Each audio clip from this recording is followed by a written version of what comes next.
the other thing you asked me right at the beginning was to list three reasons why uh, I don't think that Muhammad, as he's depicted in the Sirah and the Hadith, is historical.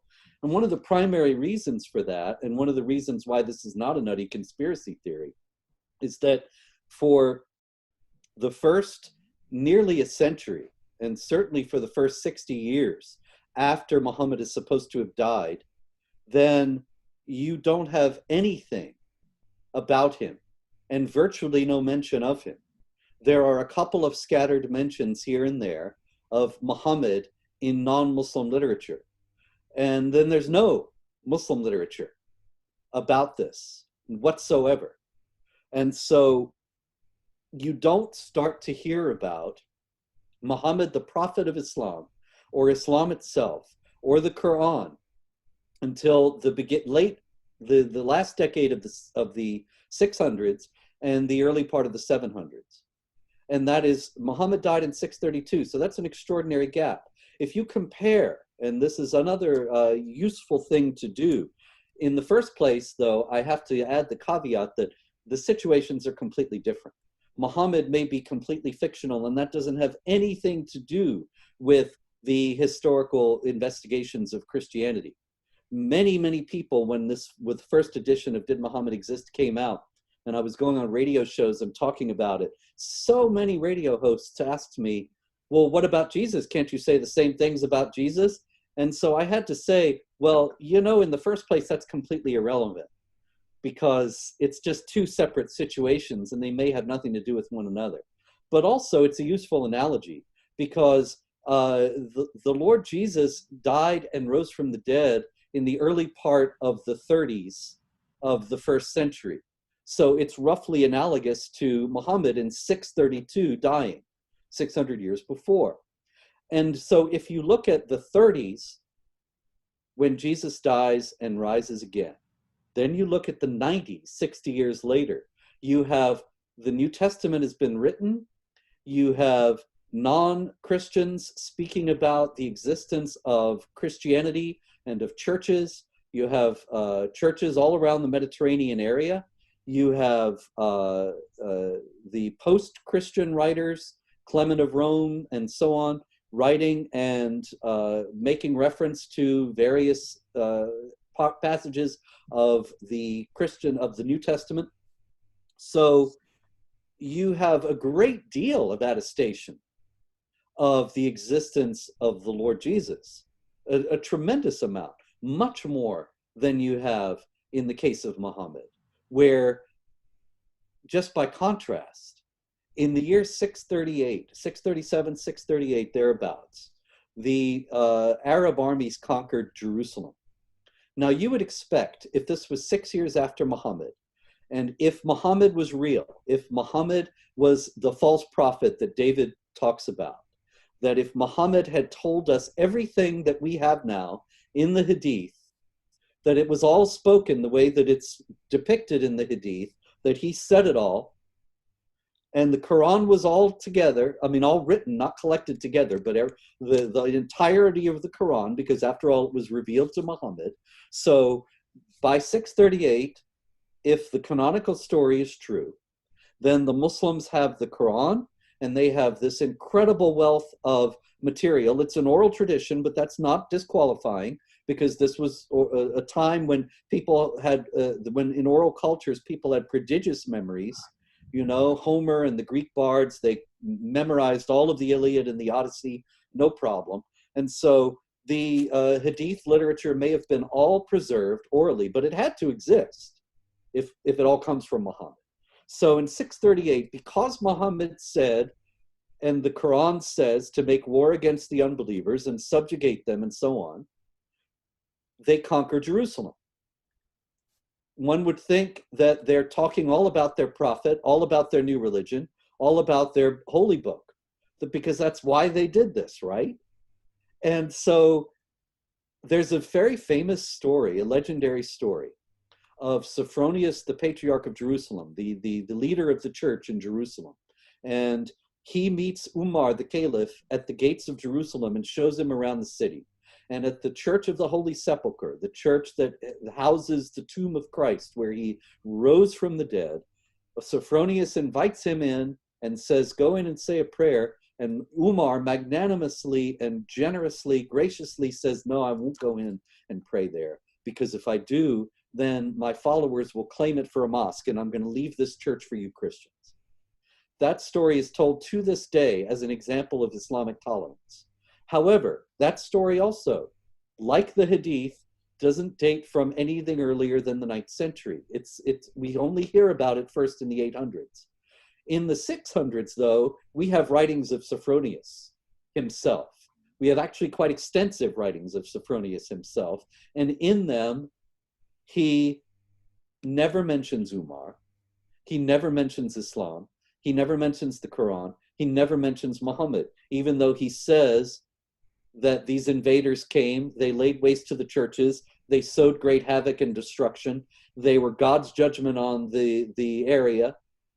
He speaks to a tremendous, at great length, about the theological meaning of the destruction of Christian Jerusalem. And nowhere does he say these people had a new religion or a new prophet or a new holy book. Now, that's an extraordinary omission. If these people came in with the words of their new prophet ringing in their ears, and their oral traditions about their prophet memorized, and their Quran memorized, and they're very proud of their new religion, that's the impetus for their conquest, why don't they ever mention it? Why doesn't he doesn't even give any indication that he knows anything about it? And every other non-Muslim writer who encounters the invaders all through the 7th century has the same experience. They give no hint anywhere that they have this new religion. Now you contrast that with the missionary travels of St. Paul, the formulation of the New Testament, the epistles, the establishment of churches in Asia Minor and in Europe. There's nothing analogous to that. We have the conquests, but none of what is supposed to be the theological and ideological superstructure of those conquests. And I have a claim, at least, that somebody called Thomas the Presbyter, who is apparently an early Syriac source and a Christian writer, dating to around 640, gives the earliest mention of Muhammad and tells us that his followers made a raid. Iyas ibn Qabisa is from Tayyai. He is a Lakhmid king. He does have 30, he was given 30 villages by Khusrau, the Sassanian. He was a Sassanian to begin with, and then in 622, he then moves over with the Arabs, and he is the one that has the agreement. And his nickname is Muhammad, or Muhammad. That is his nickname. So it's obviously that Thomas the Presbyter is referring to him, not the Muhammad of the 9th century. So Medina, Medina, he lives way up in Hira, in what is today Kufa, just southwest of Baghdad. So he lives hundreds of miles further north, and he lives far to the east. He is the one that introduces the whole Arab identity, because he then confronts the Sassanians who have been destroyed by Heraclius in 622. That's why 622 is so important, because that's the beginning of this identity of the Arabs. Now he then, once he does that and brings this relationship with the Jews finally in place, that makes sense, because remember, the seminaries for the Jews and the Christians are in Hira, where he grew up.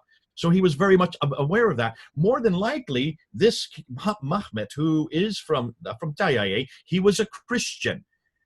That is completely lost in the Islamic traditions. So the 7th century Muhammad was a Christian, not the one that we see in the traditions. And that's why we're saying you need to go with the evidence that's in the ground from the 7th century. That's what Robert's been doing since 2012. That's what I've been doing since 1995, when I first debated this with Dr. Jamal Badawi there at Cambridge University.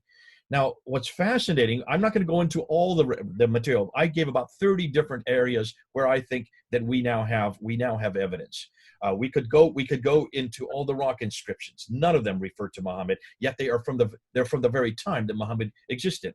We could go into the coins. The coins are probably the most damaging, because the coins they're minted by these Arab leaders in 620, 630, 640, 650, up until Muawiyah in 661.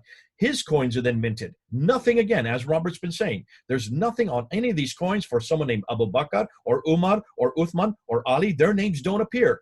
Yet that's how you introduce yourself when you're a leader. You introduce yourself with coins. No, none of them are on those coins. Muawiyah is the first of what we would think of as a Muslim leader. But he has nothing to do with Islam, because all of his coins in the East, which are silver, are all Zoroastrian. All of his coins in the West, which are gold and copper, are Christian. He's wearing a cross on his head. He's holding a cross in his hand. Why would a Muslim be holding a cross in his hand? Can you see that Muawiyah is not a Muslim? And he has the star and the moon, which is a Sassanian royal power. That is a political symbol. That was Sassanian, because he is minting these coins in Iran, which is the Sassanid area. I thought your point in the debate with David was very extraordinarily precise. It was a Moab of its own. If you want to find out about Jesus Christ, let's use his criteria. We must use that which comes 200 to 300 years later that is embarrassing about Jesus Christ. Why don't you start with the infancy gospel of Thomas? Look at the infancy gospel of Thomas, written in the 2nd century. There is a Jesus that you would love to follow. This is a Jesus who he presents as a naughty, irascible child, vindictive child, who uses his miraculous powers to take revenge on teachers, neighbors, and other children, some of whom he blinds, others he cripples, and he even kills. Is that the Jesus you want to take? Because that's the Jesus of the traditions, the Gnostic traditions that come 200 years later. Now, why were they not chosen by Irenaeus and the early church fathers? First of all, because they're too late. And secondly, that is not the historical Jesus we have from the 1st century. So, David, if you're going to use the idea of taking that which is later and more embarrassing for your criteria, then I want you to start using the infancy gospel of Thomas to now define your Jesus. Thank God that's not my Jesus. You notice this whole discussion today has been on whether Muhammad is embarrassing or whether Muhammad even existed. On both points, you can see there is a problem for Islam. Have you noticed? For Christians, there is no argument of embarrassment. There is no principle of embarrassment. Isn't it interesting that, and for 40 years that I've been working with Muslims, I've always asked them, well, they've always come to me and they say, we love Jesus. Why don't you love Muhammad? And my response has always been, exactly, there's the problem. Of course, everybody has a problem with Muhammad, but nobody has a problem with Jesus. Of course you love Jesus. Who doesn't love Jesus? Even Madonna loves Jesus. I can't think of anybody that doesn't love Jesus, because there's nothing embarrassing about him. There's nothing you can throw at him. There's nothing that besmirches his character. Everything Jesus does is as appropriate and as relevant today as it was the day he did it. Perfect. 2,000 years ago. And who else can stand up to every criticism, and even the historical criticism, as you so rightly said, Robert? We have gone through the historical criticism on Jesus for the last 150 years. We're way ahead of Islam in this historical problem. And that's the beauty of it. The historical critique, whereas it destroys Muhammad historically, it actually elevates Jesus historically. The Jesus of faith is the Jesus of history.